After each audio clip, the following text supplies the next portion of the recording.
For as silly as like the idea of like watching Nicolas Cage films can be, like I definitely don't want to be disrespectful or like too like lighthearted about this film just because like it is something that happened to people and I want to respect, the people who it Oh, affected like absolutely. Yeah. now. But 50 Cent with a mullet is a treat. That's really all I have to It's say about that. Hey everybody. Welcome to the Side Attendant Podcast. I'm Ashley and Jordan's over there.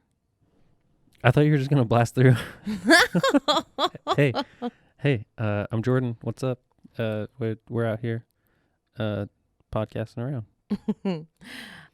Just as a trigger warning / content warning to our listeners, this episode is going to feature some mentions of sexual assault later on, as the movie that we watched is based on a true crime that took place.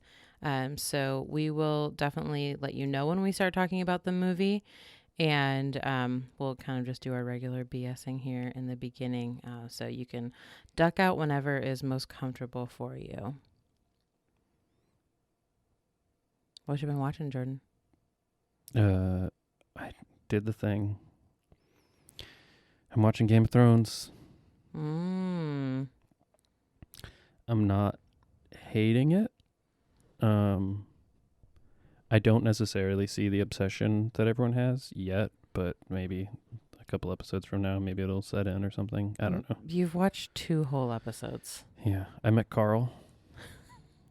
For those of you interested in following this journey, we are live tweeting it on @SiteAttendant on Twitter. And I'm really just live tweeting the best things that Jordan says, the best and the funniest things that Jordan says. And if you're watching this, or listening to this podcast episode like a year from now or whatever, we're roughly, mid-September 2020? Mm-hmm. We're in the deep, deep throes of the hellscape that is 2020. Mm-hmm. But yeah, if you want to go back like on our Twitter later on, that's where you'll find the delicious Game of Thrones talk. So yeah, Jordan has met Carl Dragon. Oh yeah, so that's something too. We are watching it on HBO, right? HBO Max, yeah. HBO Max, and I have synced up a legally obtained audio description file that just has like the show audio and the audio description. So, because on HBO Max, even though it exists, it's clearly out there. Like I have these audio description files, they exist, but on HBO Max, you can't turn them on. So we're using an audio source from my phone for the audio description because HBO is garbage. Yeah, so we're like muting the television and just listening to it on Jordan's phone. It's pretty obnoxious, but it gets the job done. And I mean, the source that I got those audio files from, they have so much content, like tons of just MP3 files that I can just listen to shows. That's a good like source for you to have. You just shouldn't have to go to those links to find that stuff. Oh yeah, for sure. And also I allegedly obtained these files in some manner or another. I don't necessarily know if it's perfectly legal.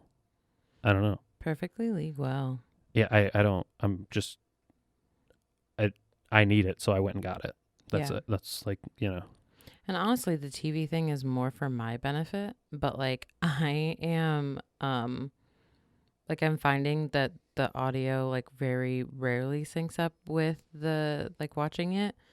Like I'll get it perfect and then like the audio just goes so fast. Yeah, and I'm not sure if it just like cuts out like dead air, like some of the like the long stretches of silence and stuff, or if the files that I got are like slightly faster or slower for potential copyright dodging, or I don't know what the deal is, but it's in sync for all of about 18 seconds. Yeah. And then it drifts out. But yeah, it's good so far. you know, it's interesting. That Joffrey kid, I mean, it's pretty clear where all the memes came from pretty immediately. He's annoying and stuff. I get it. I imagine that he only becomes more annoying. Yeah, annoying So. is definitely a word for it. Annoying. Mm-hmm. But yeah, I'm trying to think. Have we been watching or listening to anything else interesting? We started the Black Days podcast. It's pretty good. Yeah. We need to get back into it for sure. Oh, I downloaded Dune. I'm gonna read Dune because the the trailer looks Dune so trailer good, came out. but I Yeah. won't talk about it. Yeah. So I downloaded that. Probably gonna listen to it this weekend.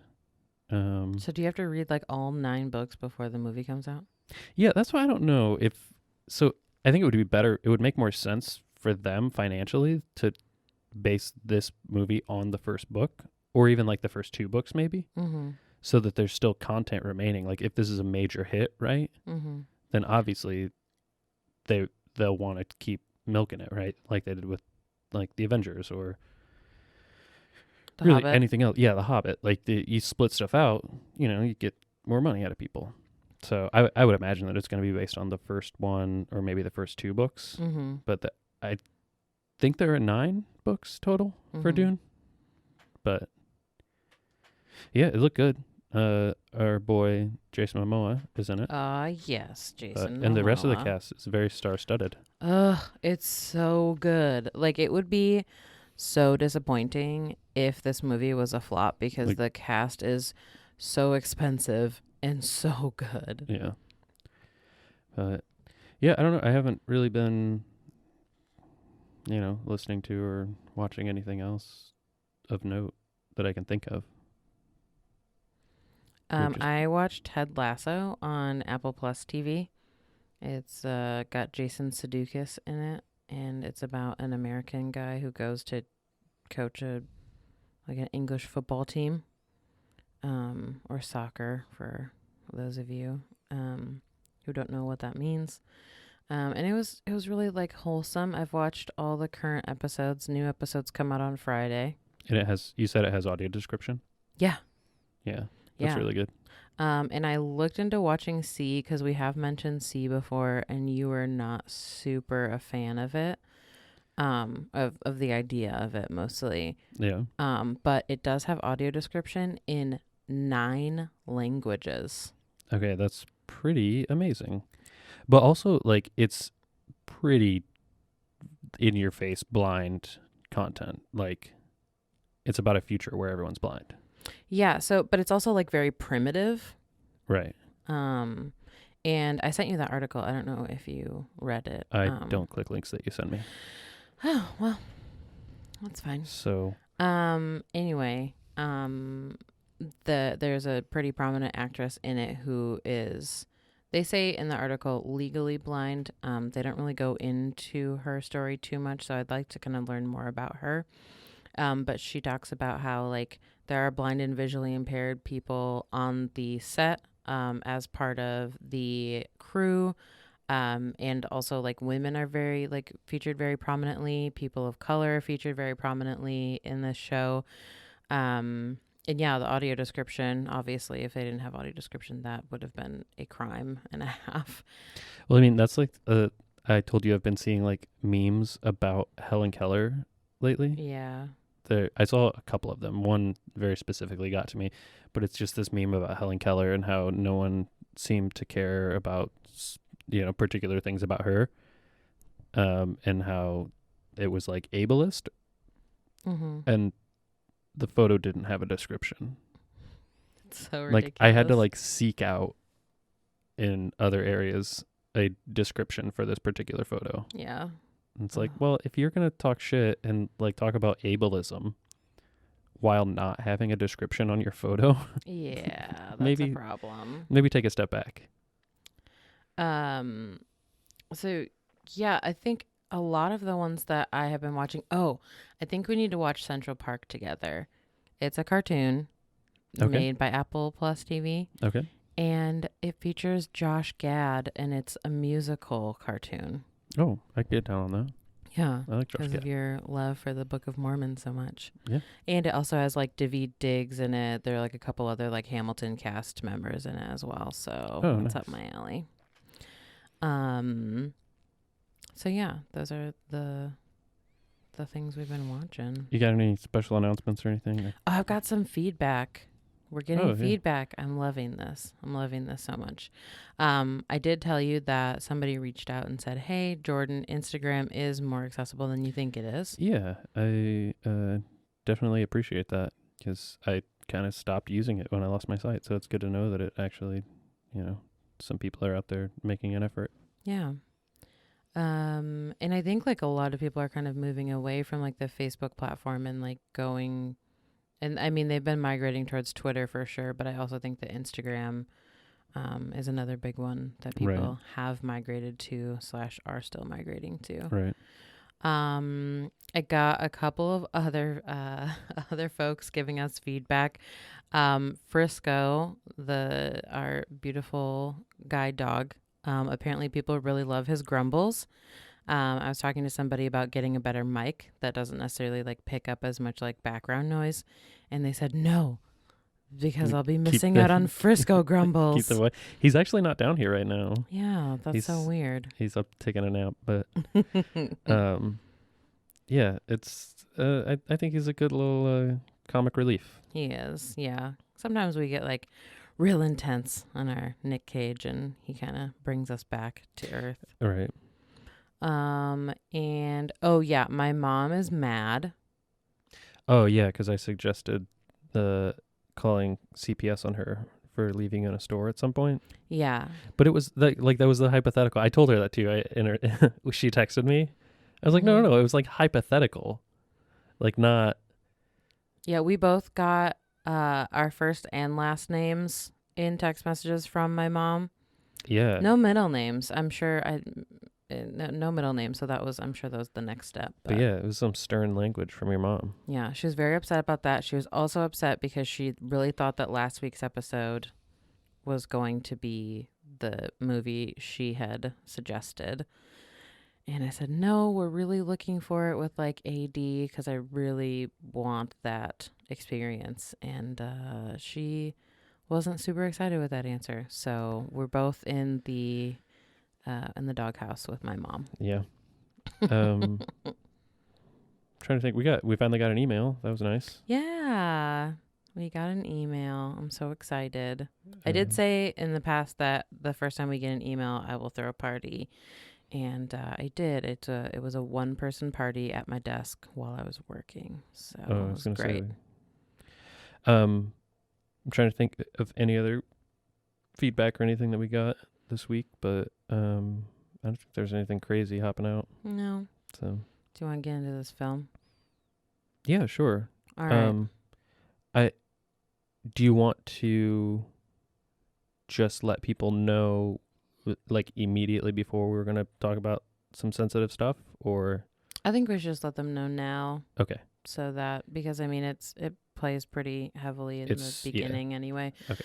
So for those of you who would like to duck out, this is your out. Again, trigger warning, content warning. We are going to be talking about sexual assault a little bit, as it is part of the crimes that take place in this film and also real life. So thank you for listening up to this point. If you do have to go, we love you. We do. We love you very much. Thank you for being you. Jordan? Okay. So this film is called Frozen Ground. Takes place in Alaska. Nick Cage is a cop. What else we got? Is it my rundown? Yeah. Oh. Well, I'm giving a very choppy version. I was just trying to kind of kick us off. Okay, so this movie's Frozen Ground. It's got Nick Cage as the main guy, the policeman. I think he's a state trooper, right? Yeah. Like he works for the Alaska State Troopers, but I think he's a detective. Yeah. Okay. So, so you got Nick the cop. You got Vanessa Hudgens, who plays a victim of the killer slash sexual assaulter. And then you've got John Cusack, who plays our bad guy. Killer The murderer. slash sexual assaulter. Slash sexual assaulter, the serial killer. Mm-hmm. He... We haven't even gotten that far yet. Well, yeah, give it up. I mean, in the first like 8 seconds. So, what? Oh, yeah, he's a baker, right? Mm-hmm. But also, side job is being a serial murderer. He's not a candlestick maker. Oh, this is also based on a true story. Yes, this actually happened, and so because Jordan has an obsession with true crime, he already knew like what era this took place in. Oh yeah, which it's like the 80s, right? Mm-hmm. Yeah, like the mid 80s. Yeah. And it takes place in Anchorage, Alaska, so it's not like it's like rural Alaska. Well, I mean, as far as Alaska goes, Anchorage, I mean, is a city, but 30 minutes and you're like in the wilderness. Mm. So, yeah, based on a true story too. So it takes place in the 80s, right? Mm. But it was filmed, I would guess, in the like 2015 range. You're very close. Yeah, because I mean, Vanessa Hudgens had a pretty short window. So the guy that Nick Cage works with, like he gets like tips and stuff from later, not works with directly, rescues Vanessa Hudgens from like, I don't know, a motel or like a rundown, like a slum. Yeah, like a slum place. She is like handcuffed and she is very badly hurt. And then she goes through like being interrogated. They take her to the hospital because she has been sexually assaulted. They find out that she's a prostitute. And of course, most of the cops are like, oh, she's a prostitute. Like, we don't need to believe her, blah, blah, blah. And this one cop, like, who rescued her was like, no, like, we need to work together to, like, figure this thing out. And then enter Nick Cage. Yeah, and he, like, takes up the reins Mm-hmm. and, like, really, like, tries to, like, dig in on this investigation. So she pretty much like, so the, like, her bit is that she was solicited to like do some like prostitution or take photos with the guy, right? Mm-hmm. Our bad guy. And so she goes and does, whatever that is, but he like chains her to something and is basically like holding her hostage, right? Mm-hmm. And he is a pilot too. He has a plane. So he's taking her to his plane and he's going to take her to some further away, undisclosed location. And she manages to escape in that, right? Mm-hmm. So being that she escaped from this guy who just like held her captive, held her hostage or whatever, and was assaulting her, she knows exactly who this person is. So she just like tells Nick Cage, and he goes through finding out and realizing, going through like old cases and stuff, realizing that her situation is very similar to several other cases where they ended up finding bodies or the missing women were never actually found. So he realizes that basically the man this woman just escaped from is a serial murderer.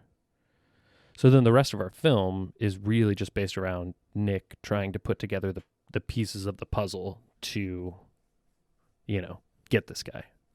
Yeah, and like we watch Nick Cage like do the like the policing work and the detectiving, and we're also watching John Cusack like with chained up girls and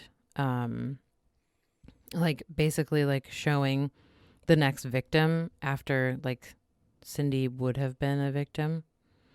So like he does the same thing with this girl, like she's chained in his basement. He has a wife and kids, by the way, who are like just away from the house. But once they come back, that's when he like employs the whole like plane thing, and like he goes out onto like this land that he owns or something. Um, and then so we watch him and like he takes this other girl out, and then he does the most dangerous game. Yeah, he like sets this woman to just go run, and he shoots her with a hunting rifle. And earlier there had been a body uncovered that had been shot like in the knees. Yeah, like shot in the legs and then shot like in the torso with with ammunition that is typically like hunting rifle caliber ammunition. But so one thing that we did miss in the Vanessa Hudgens stuff, like she's the escaped person, right? It's a lot of like Nick Cage like fighting to get her to talk. Yeah, to get her to like open up. And there's the scene where they're kind of shittily talking to each other, like kind of being mean at each other. And he, in order to get her to open up, tells her about his like sister that got hit by a drunk driver, and they make like this deep emotional connection, which. Yeah. So, I mean, a good portion of the like first like third of the movie is him trying to just get stuff out of her, right? I mean, yeah. And like it's kind of compared to this, like she ends up being a stripper. She ends up like getting off the street and into a strip club, and being a stripper, and starts like doing meth. And can like get up on stage and like take all of her clothes off and stuff. And I think it's like that whole like she can like bear her body but she can't bear her soul kind of like line of bullshit that that were like led to believe. Oh, also we forgot to mention that it's around Halloween. They like mention Halloween as well, so we're keeping with our spooky theme of Halloween. There is a point where Nick Cage just goes into the strip club, and I think he's looking for her specifically. And he says that he does his like Nick Cage yell and says, "I'm gonna get this entire shithole shut down." Oh boy, he does. He goes cool. Full Nick Cage. Yeah. So, I mean, this one's kind of hard to like narratively break down. You know, I'm trying to like piece by piece it like we have with some of the past ones, like scene by scene. But I mean, they all, for me, again, lack of AD, kind of started to blend together. Yeah. And like just be this one long, mush. And honestly, not to like skip too far ahead, and you can stop me if you want, but it didn't necessarily really grab me until they decided to go ahead and arrest the main bad guy. Mm-hmm. I mean, because up until then, it's a lot of like Nick Cage arguing with the prosecutor person, like saying that they should issue a warrant, and the prosecutor saying they don't have enough information, and Nick Cage whining about it. Like he's like well respected in the community, of course, and he's like done bad things before. Like he's been arrested multiple times for like soliciting prostitution. Also, don't get us wrong, this is like, we are very clear, like we are very pro sex work people. Yes. Dancers, prostitutes, OnlyFans pages, etc., that kind of stuff. We're totally pro sex work, so I definitely don't want anyone to get it twisted that we're trying to be down on prostitutes and strippers and stuff, because we're absolutely not. But I think, the attitude, obviously, like in the 80s in Anchorage, Alaska, there's definitely a lot of that. So like, he had been arrested for soliciting prostitutes before, and also like physically assaulting them, like in a battery kind of way. And not necessarily sexually assaulting them. Just like beating the shit out of people. Mm-hmm. Yeah.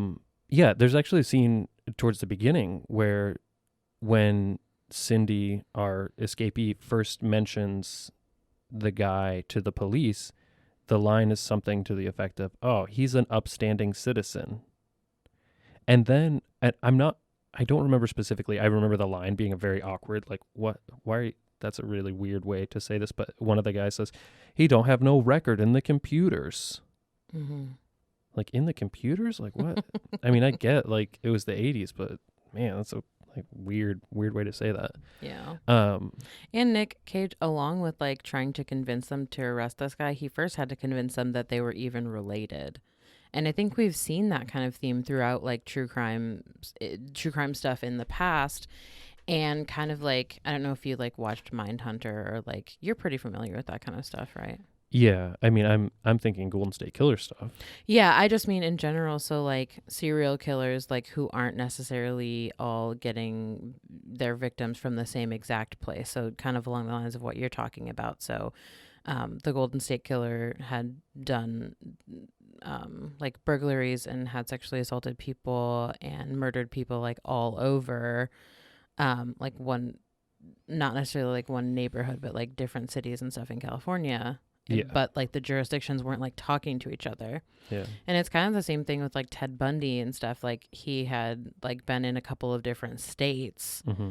And so like obviously and these are back in what, the 70s, Mm-hmm. both of them. Yep. So I mean, the technology is definitely more available now, but there's something, back then that like, I guess to me that like could have been done because like it's wild to me to think that like these cities that were kind of closer and clustered together, especially in like the Golden State Killers case, that like no one was talking to each other.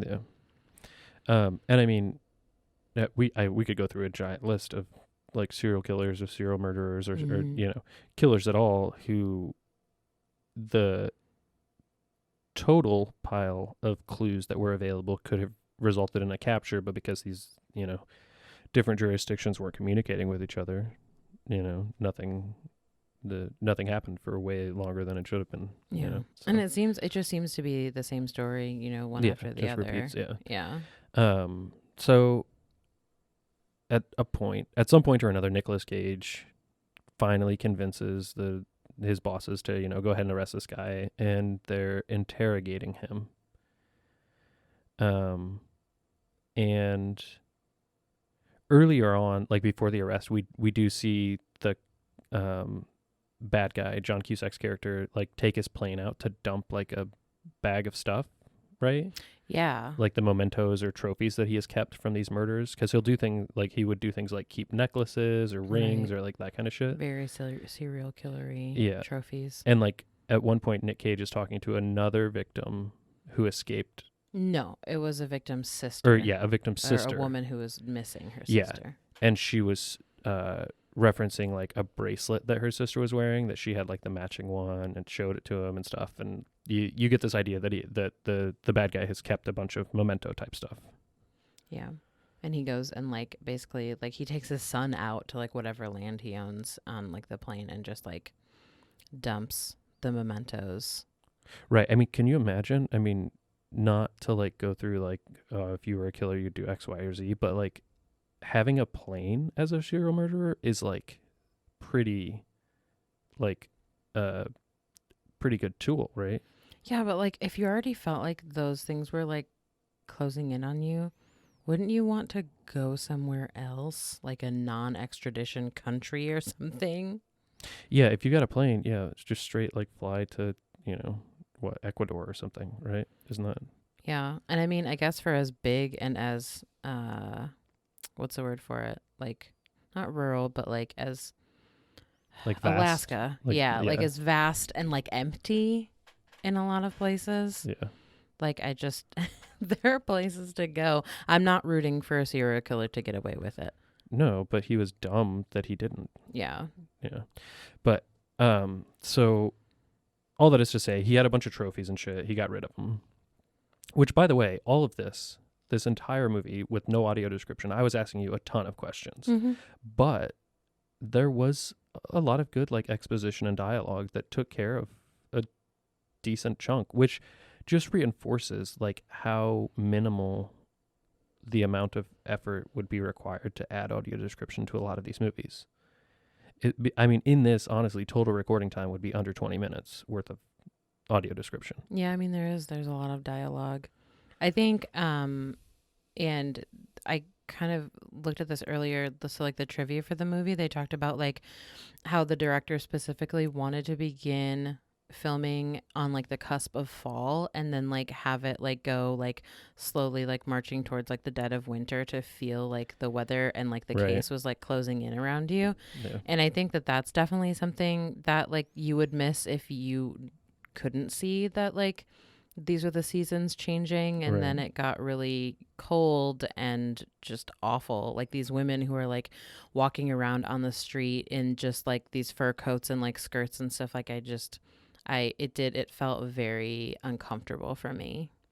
Yeah. And I mean, that's one thing too, is like a lot of like scene setting type stuff that people don't necessarily think of, where audio description really is helpful. But without it in this movie, I was asking you a lot of questions, and one of them was when he was dumping that stuff in the woods. So Nick Cage interrogating our bad guy, pokes at him a few times, and then I want to know. So you described part of this scene to me, but I want to know if your understanding of it was the same as my understanding of it. Okay. Okay. So at a point, Nick goes in and asks him some simple question, and then the bracelet that we talked about, the woman whose sister was murdered, Mm-hmm. okay, had a bracelet that matched the one her sister was wearing when she was murdered. Nick Cage walks in and sets that bracelet down on the table. It's the sister's, like, it's the living woman's bracelet. They never found that stuff. Right. So he's like trying to pull a fast one because he happened to have something that matched the trophies, right? That's what was happening? Yes. Okay. But that doesn't happen until, like, the very end, because that's the thing that, like, that like sets him breaks off. him. Okay. Yeah. Okay. Do you want to give me some more of like what the interrogation stuff? Yeah, so it's set alongside, like, his partner, the guy who plays Hank in Breaking Bad. Oh, yeah, I forgot. Hank's in this. Oh, 50 Cent is in this. Yeah, we forgot about 50 Cent too, but we can go back to that. Yeah, there's some good guys in this. Hank's in this. 50 Cent with a mullet is in this. Yeah. Yeah. I definitely don't want to, like, for as, like, silly, excuse me, sorry. For as silly as, like, the idea of, like, watching Nicolas Cage films can be, like, I definitely don't want to be disrespectful or, like, too, like, lighthearted about this film, just because, like, it is something that happened to people, and I want to respect, the people who it affected, absolutely, like, yeah. now. But 50 Cent with a mullet is a treat. That's really all I have to say about that. It's really something. So, Hank from Breaking Bad, who I'm sure had a name in this film that I didn't write down. Yeah, I didn't catch it either. Also, Nick Cage's name is Jack. We never Good. we never refer to him as his character name. So Hank is they finally got a warrant to, like, go through John Cusack's stuff. And his wife and kids are, like, back in town, so, like, now his wife and kids are freaked out. So Hank is, like, going through, his vehicles, his whole house, and, like, the interrogation is going on at the same time. So Nick Cage is in the scene with John Cusack, like, doing the interrogating while Hank is doing, like, the ransacking, basically. Yeah, it keeps, like, cutting back and forth. And, yeah. And Hank's crew, they're looking for either the murder weapon, so that gun, or some of the trophies, or anything that basically indicates that guy did murder.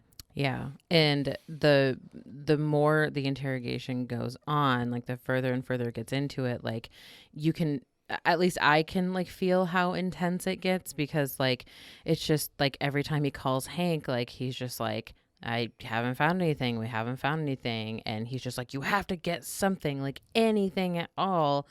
And it just keeps going like that for, like, a few scenes. And then, like, Nick Cage finally does the bracelet thing that Jordan referenced earlier. He just, like, puts it on the table and he's like, I know that this is what, so-and-so was wearing, like, when you abducted her, and blah, blah, blah. And for me, watching Nick Cage and John Cusack like in this scene was very impressive. Like these Yeah, are I two mean, actors who like I grew up like seeing in a ton of different movies. And we've kind of talked about like Nick Cage kind of like permeates a lot of different genres of films. So like sometimes he's in romantic comedies, sometimes, you know, he's a truck driver who takes too many drugs, and sometimes he's a convict, and you know, sometimes he's a police officer, sometimes he's a firefighter. So he is just kind of like all over the place. And John Cusack was kind of like what is that called, like a type actor, like typecast. typecast. Yeah. Yeah, as like romantic comedy kind of guy, like in the 80s, especially with was it Say Anything, Mm-hmm. and then like through the 90s and stuff. And I remember like, what was it, there's just like a slew of them that he was in, America's Sweethearts and like that kind of stuff. And like to see them in these roles working together, and like Nick Cage is like interrogating John Cusack, and John Cusack is just like trying to deny this whole thing, like, and he's kind of like this like mousy kind of guy in this film, like the way that he portrays it, and he does a really good job. And then like when he finally like breaks and he like loses his temper and just like flies off the handle, I don't remember, what does he say? He calls Vanessa Hudgens the C word Mm-hmm. and says, "I should have killed you when I had the chance." Oh yeah, because she like opens the door to Yeah. the interrogation room. So bad on them for like letting her do that. Yeah. And so that like that plus like the bracelet is just like the straw that broke the camel's back basically. And so yeah, that's kind of, So that's like the whole interrogation thing, and then oh, they find the guns in the yeah, attic. they finally find the guns, and they find a map that has a bunch of X's on it that they know pretty much immediately that a couple of the X's are where bodies were previously found. Yeah. And once he breaks, and like the way that they like close out the movie is that they talk about how like he basically like volunteers to show them like where 17 of the bodies are, and it seems like he's bragging about it. Yeah. Which, I mean, I guess, so that's pretty much the movie. Oh, there was also like a little sub scene that takes place where he, like, from jail was trying to hire a guy to find and kill Cindy. Yeah, so like the bouncer at the strip club that she worked at basically like threatened her pimp 50 Cent, and said like, you know, if you don't get this girl, you're gonna have to, you know, pay basically. Yeah. So like he does eventually like end up taking her to like to this pimp, and like basically just like trying to give her to him, and the bouncer ends up like killing 50 Cent, and he gets incapacitated somehow, and so she like ends up getting away. But things end up, I mean, as okay for her in the end as it could have been. Yeah.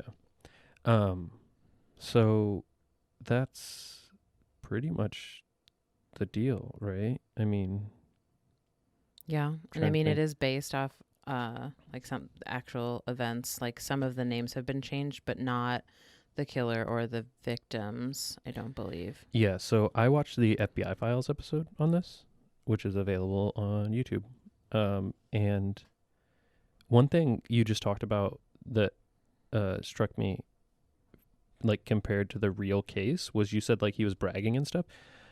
Part of his agreement in basically like fighting, like a lot of these guys do, which is like they'll agree, like, I'll show you where some of the bodies are if you take the death penalty off the table. Mm-hmm. And in the case of this guy, part of his agreement was if you take the death penalty off the table and the case proceeds with no publicity. Like he didn't want any publicity surrounding this case. Yeah. I'm trying to think. A couple other things from like the FBI Files thing is the profilers that the FBI brought in to like help the Alaska State Troopers Mm-hmm. knew, or like in their profile of him, they predicted that he would have a stutter, and he did have a stutter. Yeah, I mean, they predicted that he would be like a white, like upper or like middle class guy Mm-hmm. who was like an Yeah. upstanding citizen and like all that.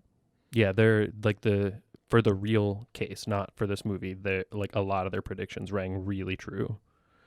Um, and then I'm trying to think anything else from the FBI files that like was significant. Oh, so in the case of most of his like abductions, um, after the abduction would take place, he would take these women to just kind of random places wherever was closest to hand.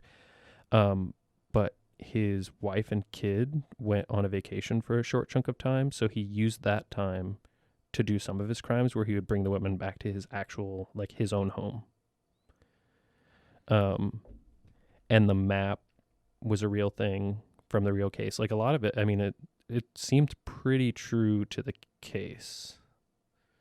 I didn't really know anything significant that, you know, It was really different. was really different. Yeah. The so the FBI files episode did not mention anything about him like doing any like last minute ditching of the stuff, like the scene with him like flying to a place to get rid of the bag of stuff. Mm-hmm. That it didn't mention that, but that doesn't necessarily mean that it didn't happen. I doubt that happened, but It could just been like artistic license. right. And it didn't mention anything about like the bracelet thing, like coming in and sitting it on the table or anything. They just like chipped him down until he finally confessed. Yeah. Did they have like interrogation footage at all? They didn't show any interrogation footage, but they do have a couple of the actual, a couple relatives of victims, and then Cindy, like the real Cindy, speaks in the episode a little bit, which is kind of interesting to hear her speak and talk about like the relief once he was finally like convicted and stuff. Yeah. And that wasn't like too far after her, like her assault and escaping from him. Right. Yeah. Yeah. He got like after her situation, it was pretty within a few years that he had been convicted. So, but yeah, I mean, that's that. I didn't necessarily feel like I missed a whole lot on this one for lack of audio description. There are obviously some key scenes that could have been better with a bit more context, but I feel like I was bugging you more in this movie than typical. I don't really recall that too much. Yeah. So, but I might just not. be Maybe getting not. used to exactly. it. Yeah. You would mention something earlier that reminded me, of more like trivia from the film. Was that like the perpetrator's name is Robert Hansen, and his house in the film is the property where like the real life Hansen lived during his active killing years. Yeah, like they filmed at his real home, which is freaky as shit. That's so wild. Yeah. So I lived in Alaska for a little bit. In like Prince William Sound, so like south of Anchorage, like where this takes place. And it was way back. I was 20. So I celebrated my 20th birthday while I was living there. I only lived there for like 3 months. I thought you were there in the summertime. No. I was there from like March to May, so I mean, I guess, Okay. yeah, like the beginning of summer. But it definitely like hit a little bit of like that, the culture of like the self-sustaining type, you know, those types of guys. And like, it's much more common, like small planes are much more common there. So like it's not necessarily a weird thing for a guy who's a baker in some town to also have his own plane. Because like guys will use them, you know, like one guy will have them and they'll take it out to go hunt like moose or something. So they'll fly out to the middle of nowhere, land, hunt moose, and then fly home. Like that's not a crazy thing. Like I flew on one of the like 4-seat planes to get to the place that I live, because I lived on a small island, and like you just hop on a plane. Like it's not as crazy. Like here in the Midwest, like you don't know anyone with a plane, but up there, at least where I was living, the odds of knowing a couple people with planes was not, you know, out of this world. But yeah, I'm trying to think if there's anything else that like hit super hard. Like I'm sure there were some visuals that would have hit me really hard, but I lived on an island, so I didn't get much of like the Anchorage culture that might be there, but it's definitely the case that there are people who move to Alaska to get away from whatever, is going on down here in the lower 48. So it was nominated for an award, or it won an award? It was nominated. Did you? You looked it up, but I think I'm pretty sure it was just nominated okay. for like a Golden Reel Award for like audio sound design. Which I don't know. It was whatever the Golden Reel Award is. It's for like a film audio. Yeah, motion picture sound editors. Yeah, I was nominated. So not necessarily like a huge surprise that it didn't have any higher nominations than that. I mean, it was fine. What would you rate it at? So I was thinking about it, and I wanted to do like the hyperbolic like 2, but I genuinely think like maybe like a 6. How do we do this every single time? I don't. I mean, did you 6? Yeah. Okay, yeah. I mean because it's a 6. Yeah. Like we just like generally do not have the same taste in movies. I guess I shouldn't say generally, but in some cases we really like the movie that we watched the other night, not so much. Oh yeah, we watched Punch Drunk Love, everybody. It was amazing, and it's the most glorious movie ever filmed. Honestly, it's one of the movies that I am saddest about losing my sight for, because it is such a pretty movie. But it is definitely like disjointed schizophrenia as a movie, and Ashley did not like it. Yep. So, what do you think IMDb rated The Frozen Ground? oh, like it's 4.8? No. Oh, higher? Yeah. What do we got? 6.4. Okay, yeah. I mean, like I said, it's a 6. Like there's no it's hard to call it anything other than a 6. Yeah. But yeah, I mean, I don't know. That's fine. Okay. So that's one thing. We always give it like these numbers. So like what you call a 6, if a friend says, "Hey, should I watch that?" Does a 6 cross the line for you? Like, do you tell people yes at your 6? Yeah, I would say. Like, sure. Yeah. But like, okay, so in the days when we used to go to the movies, like it would be like, yeah, but just like don't go to the theater to see it. Like, wait for it to be on a streaming service. What is it? Go to see it, rent it, or wait until it comes on TV. Like that whole system. Yeah. So that's a like wait. Right. Yeah. If you're really like bored one night and like have been scrolling Netflix for an hour already, like just pop this baby on. Yeah.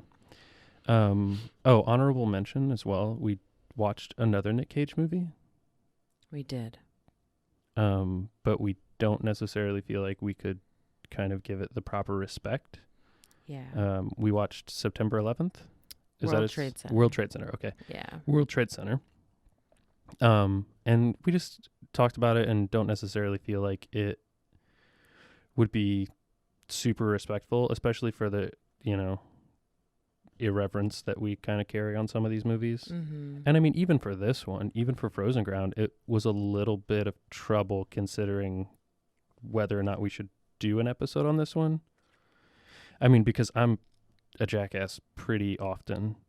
Almost 100% of the time. And so like it is tough for me to like get super serious. And I think we treated Frozen Ground with an adequate amount of respect. And I think we could conceivably do the same for World Trade Center, but for me wasn't necessarily a whole lot to talk about. Like it was a really good movie. Yeah. It was a terrifying like portrayal of what that day was like for people who sacrificed a lot. And I think that's all there is to really say about it. I mean, everyone that was alive during that, or of an age of any like coherence during that time, I mean, you don't necessarily want to have a jocular podcast about that movie. Yeah. So, I mean, shout out to the actors and actresses in that film, like Nick Cage, Michael Pena, Maria Bella, Maggie Gyllenhaal.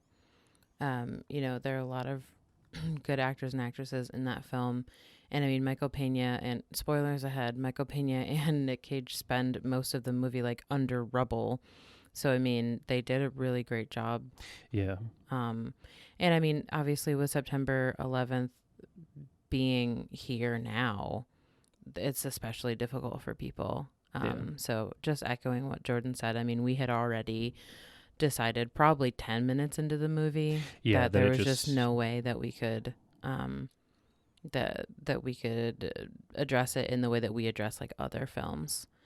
And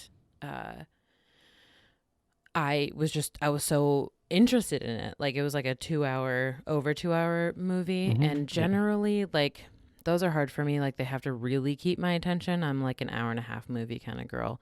Unless it's about like something historical or something like that. But like, I was going to like fall asleep to it or something. And I just like stayed up. I was just like, I have to watch this whole film. And it was really good. Like, I definitely recommend it higher than a 6.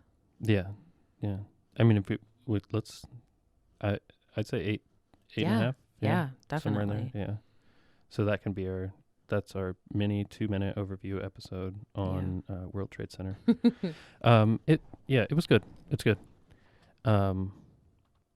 So the bit of trivia that I have for Frozen Ground relates to your John Cusack talk from earlier. I thought you were gonna like hit the trivia that I had prepared. It's not like super crazy trivia or anything. It just relates to like John Cusack, like going through like so I have two trivia bits because neither of them are like super heavy hitters. But John Cusack was super frustrated with all these like weird roles he was being offered of like romantic comedy type shit, like you were talking about. Yeah. So he took back-to-back roles in which he played serial killers. Oh boy. So the film that he did right before this one was called Paperboy or something like that. Okay. Where he was not familiar. Yeah, I wasn't either. I just saw it in the trivia thing. Where he played a serial killer as well. But then the other one, I thought you were going to hit this one too. Do you know another movie that John Cusack and Nicolas Cage are both in? I think you know that. We've talked about it. Con Air. There you go. Yeah. So this is like their second, or they may have done one between this and Con Air, but I feel like it was one or both of them having just like a small role in whatever it was. It's funny because their roles are totally reversed. Like Nicolas Cage is the quote unquote bad guy, right? And John Cusack is the good guy. Oh. Yeah. So there you go. Excellent. Little trivia bits. Yeah. Trying to think any last minute like announcements or anything like that. I don't think so. Our social medias, I'm kind of doing something different with, since posting like the same thing across all platforms doesn't necessarily work. Like, I want to do more fun things with like our Instagram and stuff. So definitely like check out.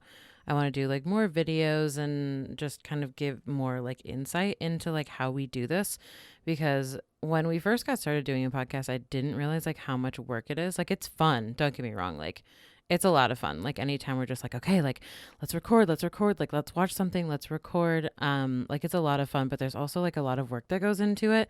And just like fun, like behind the scenes kind of stuff. Like, we just like kind of cleaned out and built our studio in our permanent location finally. And that was a lot of fun. It's kind of like we've got like the acoustic panels and we've got a bunch of things to like absorb the sound. And we have to make sure that like the dryer's not running and the pugs aren't running around upstairs and stuff. So it's a lot of fun.